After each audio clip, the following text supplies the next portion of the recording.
Ben 10. Oh, okay. Hello, duelists. Russ Merrow here, and today we're going to be opening a box of deck build pack Genesis Impactors. Those of you guys who've been around for a while now will know that I am very much a dragon lover, so we are definitely going for the Drytron archetype most this set. I am really hoping to complete the full set of Drytrons. I've even reserved a page for them in my Yu-Gi-Oh! Foil binder. Now let's see what we get in our very first pack. Oh, reprints. Very interesting. Enter Mage Hat Trigger. I remember this card saw quite a lot of play, even in non-Enter Mage decks after it came out. So I believe this should be some kind of like additional support for Magistus, which is the new spellcaster archetype. And we've also got Troymare Griffon. I'm not too sure which archetype they included this card for, because, well, Griffon allows you to retrieve a spell trap from the grave, and in that sense it's kind of applicable to all three archetypes here, because we have a ritual one, the spellcasters or the Magistus use quite a lot of spells, and even the Evil Twins rely quite a lot on like the spells and traps, I feel, because they are an archetype with like very few effect monsters. But I guess considering its second effect, which is the Link Lock, it might be a bit more applicable to Evil Twin, which kind of makes sense because this is a Fiend or Demon type card as well. And here we go. It looks like our first brand new card is going to be Iwas, the Magistus Saint. So we are starting off with Magistus, and they feature basically one extra deck monster for each of the different summoning methods. So we just managed to get the fusion one. Let me just put it down over here, and very nice! Right after that, we're starting with our first Draitron card, which is Draitron Alzeta. Now these guys, I am definitely gonna have to list them out, alright? So I'm gonna put this one right over here, and wow! Ritual reprints as well, Cyber Angel Ben 10, and this is, since it's a ritual card, I'm assuming it's for use together with Draitron, which is a ritual deck. Okay, very cool. That was a pretty interesting start, but like, for the first pack to have so many reprints of like other cards is a bit weird.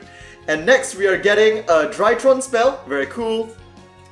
Followed by Born from Draconis, and this seems to be another reprint as well, which generally supports Light Machine, so it's included for the whole Drytron support too.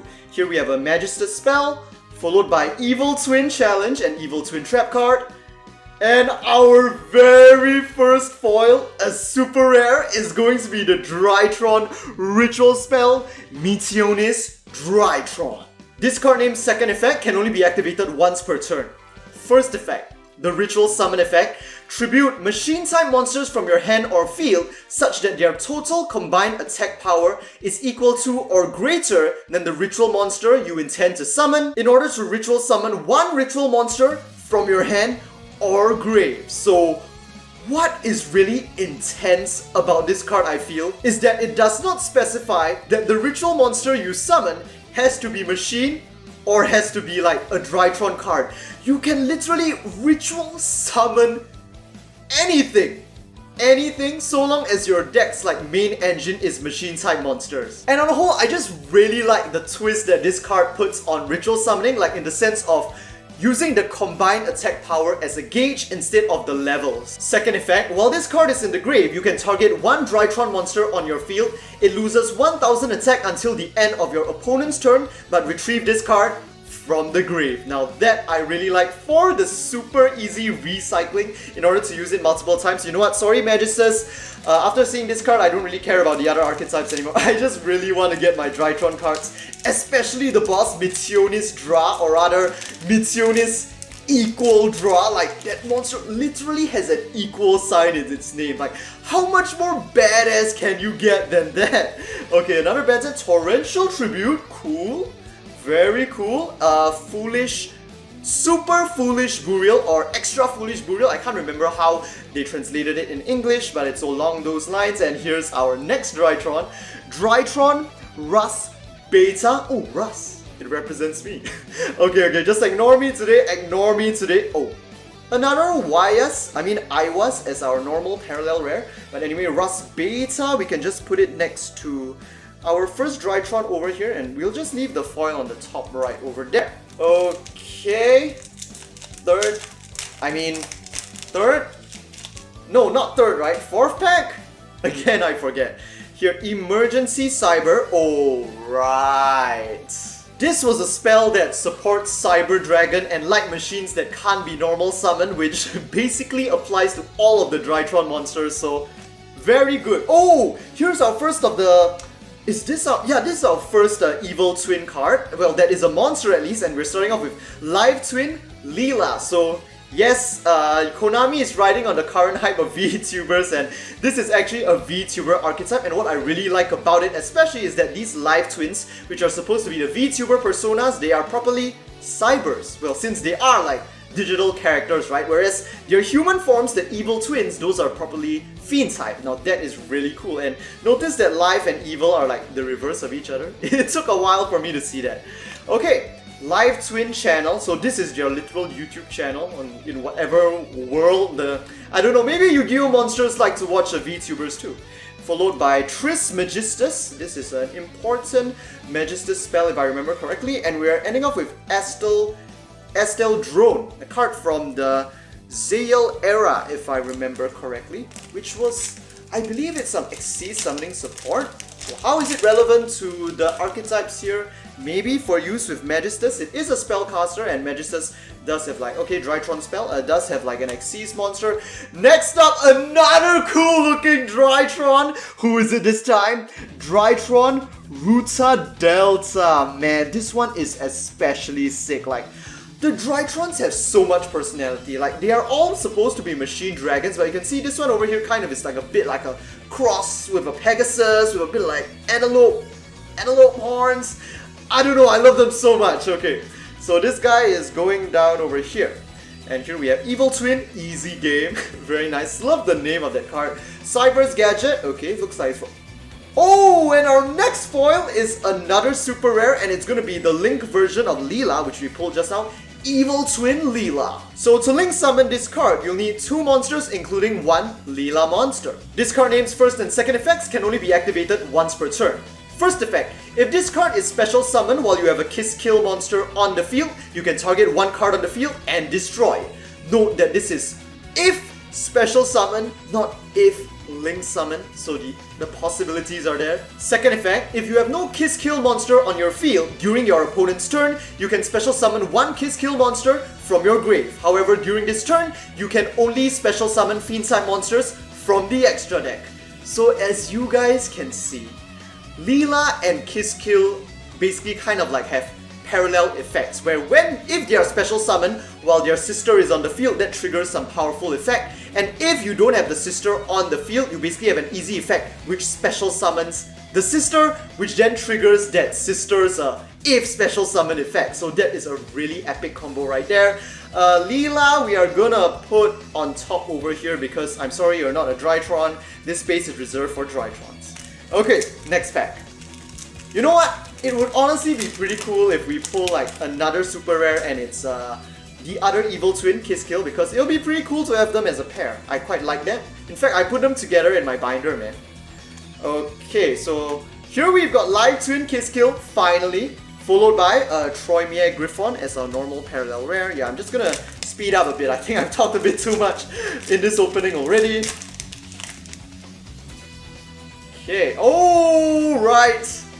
So this is the Magistus Master Endymion. You guys should know Endymion if you play and follow Yu-Gi-Oh! And it's just so cool that this new Magistus archetype is like combining the lore of like 4 big spellcaster archetypes that we've seen in the past. Endymion, Witchcraft, Invoker, as well as Spellbook Prophecy. And I just love that so much because it really gives the sense that like all of these cards that we're seeing are really like kind of like in the same world, instead of like just being like disparate assortments of characters that just exist for the sake of the card game. And that's what I've always really liked about Yu-Gi-Oh! Oh man. This is like... this is one of the Drytron main deck monsters that I mean, they're all main deck because it's ritual, but effect monsters that is... I just really love the design. It's kind of like, you know, the Gundam 00 like team of like 4 original Gundams. I feel like this is like the virtue of the Drytron, and every mecha team needs a virtue. So this is Drytron El Gamma, and we are gonna put him down over here. So we have all 4 gathered very nicely. Another copy of Hat Tricker, and our normal parallel is the Extra Foolish Burial again. Do correct me in the comments if I'm wrong. I think it's extra foolish. It's just a more... Well, the Japanese text is basically a more foolish version of Foolish Burial. Okay, this is that. What's this called again? Yeah, Turogia Magistus, a really important quick play Magistus spell. Estel Drone. And here we have Crowley. I think this kind of means... this guy is basically the Alistair from the Invokers, and also Crowley from the Spellbook Prophecy, who's apparently supposed to be like the origin of the Prophecy cards. But so because of his age in this card, it feels like this is even before Invoker and Prophecy was made, which is like, I don't know how it kind of fits into the whole timeline, but it'd be pretty cool looking at that. Another Bantan. Oh, okay. Very mixed feelings, because I think this is a really cool and interesting card, but at the same time I really wanted the ultra rare Draitron. But anyway, it looks like our ultra rare in this deck build box is gonna be Evil Twins Ki-sikil Lil-la. This card cannot be normal summon, and it can only be special summoned from the hand or grave by tributing 2 link monsters on your field, aka the 2 sisters. This card name's first effect can only be activated once per turn. First effect, if this card is special summoned, if your opponent has 3 or more cards on the field, they must send cards from their field to the grave until only 2 cards remain. So it's not destruction and it doesn't target. Very nice. Second effect, while you have a Ki-sikil monster and a Lil-la monster in your grave, this card gains 2,200 attack and defense, making it an all-rounded 4,400 attacker and defender, which is big. It is really big. But honestly, the archetype needs a card like this because if not, the archetype itself has very few like monsters to call its own in terms of like original monsters that are part of the archetype. So it honestly really needs a big and powerful boss like that in order to support the whole engine. But I really like the whole idea of that. And now, because of that, we kind of have to shift gears and hope for the other sister as a super rare so that I can complete the set. Okay, we're basically just seeing the same cards over and over again now. A bit unfortunate that we didn't manage to get Meteonis equal draw, but well, please give me Evil Twin Ki-sikil and then we'll call it a day. I'll be happy with this box. Alright.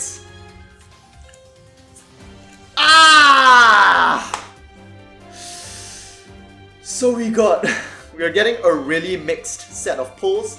This time, our next super rare, it's gonna be the Magistus Sandolion, and this is basically like kind of like a, I think it's a grown-up form of like the Witchcraft Master Vel. This card name's first and second effects can only be activated once per turn. First effect, if this card is summoned or special summoned, you can choose to activate one of the following effects. First choice, add a Magistus spell or trap from your deck to your hand. Second choice, you can return one level 4 or lower banished spellcaster back to the grave. Second effect, you can banish this card from the grave to target one Magistus monster on your field. Equip to it one Magistus monster from your grave that is not level 4 as an equip spell, or rather just an equip card. But basically the whole idea behind this is that for Magistus, their mechanic is to kind of like equip to the spellcasters, the level 4 spellcasters. They are kind of like spirit or monster familiars from the extra deck. So there are 4 of the spellcasters and 4 extra deck monsters that basically kind of correspond to them. And that is a pretty cool aspect of the archetype, I find. Although overall, I still kind of like the other 2 archetypes in this set more than Magistus. Endymion as our normal parallel. 3 more packs. Okay, so with that, how many foils is that? 3 supers, 1 ultra. I think we're about done. Okay, easy game. Oh, well, okay, at the very least, we got another Drytron super rare spell. Drytron Fafnir. This is the field spell for the deck. You can only activate 1 card with this name per turn. First effect, when this card is activated, you can add 1 Drytron spell trap other than Drytron Fafnir from your deck to your hand. Second effect, as long as this field spell is on the field, the activation and effects of ritual spells cannot be negated. Third effect, once per turn, if a monster is summoned or special summoned to your field face up while there is a Drytron monster on your field, that face up monster loses 1 level for each 1000 of its attack. And this is important because the Drytron ritual monsters become stronger, or rather gain some kind of additional bonus effect, the lower the combined total levels of the ritual material. So typically for all of the ones that we know of so far, the ritual Drytrons basically get their bonus effect if the materials have a total level of 2 or less. And generally, you'll need 2 Drytrons in order to have their total attack equal the amount you need to ritual summon them. So if you use 2 of the Drytron effect monsters, both of them are level 1, so the total level is 2, that is fine. But if you want to have some kind of like additional support for the deck, you won't be able to achieve like the full potential of the Drytron ritual monsters unless the other monster is level 1. But thanks to Fafnir, that at least increases the restriction to level 2, so you can also add like level 2 monsters into your deck as like additional support that are not Drytron, and by reducing their level to 1, you can then use them as ritual materials for the main And by reducing their level to 1 with Fafnir's third effect, you can then ritual summon the Drytron bosses without any issue. We've already got this one. Oh, and another super rare. This time for Magistus again is their Xyz monster, Magistus Goddess Nin Aruru. Now this is really cool because remember I mentioned earlier that each of the Magistus spellcasters has their own spirit familiar that they associate with. We actually managed to get 2 in the same set. You can see that the Japanese kanji at the start of their names is actually the same, which is actually Kekin or Crystal. So although the names are supposed to be pronounced as Magistus Goddess and Magistus Ver, they actually translate to Goddess of Crystal and Great Sage of Crystal. To Xyz summon Nin Aruru, you'll need 2 level 4 spellcaster monsters. Discard names first and third effects can only be activated once per turn. First effect, by detaching 1 overlay unit from this card, you can target 1 level 4 or higher spellcaster in your grave, return it to your hand. Second effect, a monster equipped with this card can attack monsters up to twice during the battle phase. And finally, third effect, while this card is equipped, you can target 1 Magistus card in your spell trap zone and 1 spell trap on your opponent's field. Destroy the targets. Okay, very interesting. So as you guys can see, it's really going back to that mechanic of like equipping the extra deck monsters, where when they are equipped to your spellcasters on the field, it basically bestows those spellcasters with additional effects. And while they are equipped, while they are in like your spell trap zone, they also have some kind of additional effect that they can be used as well. So it's like, even though they're in your spell trap zone equipped to your spellcasters in the monster zone, in a way they still kind of like exist as monsters with their own effects. They're kind of like stands from JoJo. Okay, now let's see what other cards we're gonna get. Whoa! It's been a while, but I thought you're only supposed to get 1 Ultra or higher in a box of deck build pack. But you know what? I'll take it. Because honestly, oh man, imagine if this was Mitionis Dra and it just came out as a sudden and unexpected secret rare like this. Oh my god, I would have screamed. But anyway, here's the Magistus Dragon Valflam. His owner or master is actually some kind of new, I believe his name is Zora, a new spellcaster that's not really associated with one of like the past spellcaster archetypes that we're familiar with, unlike the rest of the gang. To synchro summon this card, you'll just need 1 tuner monster and 1 or more non-tuner monsters. Discard names first and third effects can only be activated once per turn. First effect, if this synchro summon monster is destroyed, you can destroy all face-up cards on the opponent's field. I love this kind of revenge effect. Second effect, a monster equipped with this card cannot be destroyed by your opponent's spells or traps. And third effect, when a monster equipped with this card battles an opponent's monster, at the start of the damage step, you can destroy that opponent's monster. So basically being equipped with Valflam here essentially just like kind of ignites your body in flames and makes you invincible. Very cool. You know what? I don't feel that bad, because honestly, while the Magistus archetype doesn't interest me that much as a whole, compared to like Evil Twins and Drytron, this card, Valflam, is honestly super cool. Love the design. Okay, where do I fit you? You get to go on the side. And time for our final pack. I feel like today's opening is going to be pretty long, because I've just rambled so much today. Okay, final pack, let's go. Cyber's Gadget, and finally, yep, just live twin channel, and that'll be all for this Genesis Impactors booster box opening. As usual, if you enjoyed this video, do give it a like. Let me know what you guys think about these new 3 archetypes in the comment section down below. And don't forget to subscribe for more Yu-Gi-Oh! OCG booster box and product openings on the day of release. Things are gonna be quiet for a while, but next month in October, we've got 2 releases. At the start of October, on October 3rd, we are getting the very first World Premiere Pack, which is honestly basically just a new name for the extra pack we get in the OCG, which is a pack where we get all the cards that have been exclusive to like the global TCG and Korean OCG up till this point. So honestly, for you English speaking players, you've basically seen all the new cards there already. But at the end of October, on October 31st, we will be getting the next main booster, Blazing Vortex, which will feature a brand new retrain of the Armed Dragon series, Armed Dragon Thunder. And that is honestly something I am super hyped about. So that, hope to see you guys in the next Yu-Gi-Oh! Video. Our chance encounter from color deep into my life. I will shelter you, protect you.